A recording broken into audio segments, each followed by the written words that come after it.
Edgy, we're on cans, mate, so you have to talk to us through our headsets if you're trying to.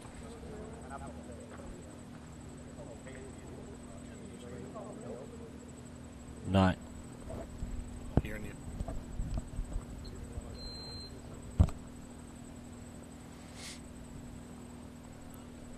Just through there.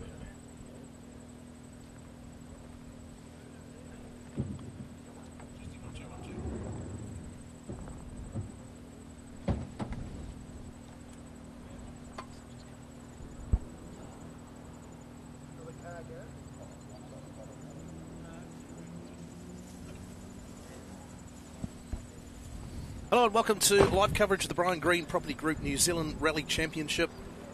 Second day of the season. We are at the final stage of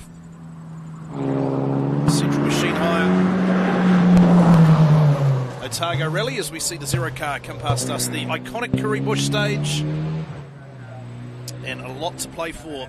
Thanks for joining us. Tail Budge joined by former NZRC competitor Darren Galbraith. Well, I was going to say former, but I think you might be starting in the next event, Darren. Might be a bit of a comeback, yeah. Mate, how good is this? You know, for the last few years we've been threatening to see a rally come down to, you know, the last stage and more than one competitor in the battle to win the event. And as it stands, what have we got, about 15 seconds between Jack Hawkswood and Robbie Stokes heading into the last two stages. Going to be pretty awesome. Yeah, 27 kilometres left for them. 15 seconds the margin, so it's, we're just discussing that, so it could be an easier mistake. But I'm sure Robbie will be pushing hard and keeping the pressure on Jack. So the Akatori Road stage beginning at 10 to 2, which means most of the historic competitors are already in the stage, but for the pointy end of the field, the Cat 1 guys, not too far away from making a start there. So that is going to be really, really interesting. 12.7 kilometres. We'll try and keep you posted with times from that stage while we're watching the historic cars. This stage, the Curry Bush stage, 15-kilometre test, one of the most iconic stages in New Zealand rallying, probably world rallying to be fair. Beautiful day for it. You can probably see there the blue sky. Darren, just tell us a little bit about the stage. We're more than halfway through it. See there as we pad away to the distance. Pretty notorious stage with a real sting in the tail. Yeah, this stage has been part of this event for quite a number of years now, run in different formats, so we can see there that we're zooming in up to the water tower. Look at all the spectators, it's great to see. Yeah, it starts off, well, the whole stage is very fast, but you can see how fast and flowing it is. Quite undulating. The camera probably doesn't really do it justice. You get out there and walk up those hills. And it's, which we did, and had the puff going for sure. Yeah, so, but yeah, iconic stage. Formerly run in both directions at various times, but mostly in recent times it's this direction that we're running this weekend. So cars coming towards us as we see it there from up around that water tower. Actually see them way off into the distance. Right of that as we pan back on that straight. Talk to us about that little crest there. Might have had a moment there once or twice. Yeah, Joe McAndrew, it's called McAndrew's Crest. There's been a few people come to grief over that crest back in the days when they were running the National Championship Rally Otago before pace notes, so going the direction, looking at it there, it's obviously a blind crest that goes right, drops away suddenly on the outside, and a few people, including Joe McAndrew, Marty Rostenberg, I think Jeff Judd's been in there. There's been a number of people gone off there and crashed.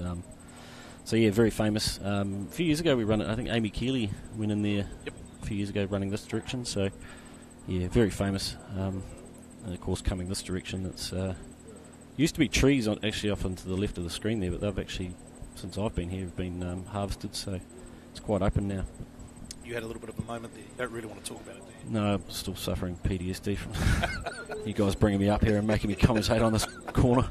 I tell you what, another person that's come to grief on this stage before is Jack Hawkswood, our rally leader. A little bit past the junction where we're at, had a massive crash there a few years ago.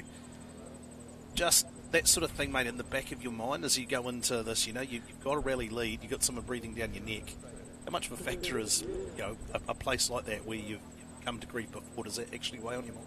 Yeah, I mean, I'd say Jack was obviously quite a bit younger then, but I think that was the second roll. He'd rolled on the first day as well, and they'd fixed the car and then carried on, and then he made a real good job of it in this stage. So he was very young then. I don't know what Jack's thinking, but hopefully he can bring it home.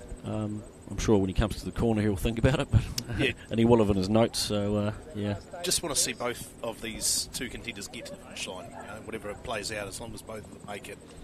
yeah, it's absolutely fantastic. It's amazing battle. for the championship, isn't it? So you can actually see the stage away to the left there, where the shedders in the corner. Yeah, And that's just over as we come into shot there, the tree line right now towards the right part of the screen. You can see them come down from that tree line down the hill, fade back away to. We're looking at the water tower earlier. So good to see a heap of people in here. Multiple spectator junctions in the stage. As I say, one of the most famous stages. It doubles as the power stage as well, so shouldn't be too far away from seeing Andrew Graves be the first car on the ropes. Just have a quick look at the leaderboard.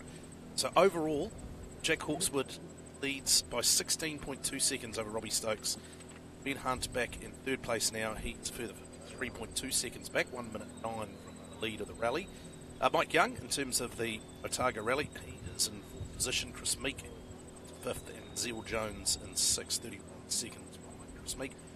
With Emma Gilmore still in the previous stage, she will drop into fourth position overall in the New Zealand Rally Championship. So Hawkswood, Stokes, Hunt,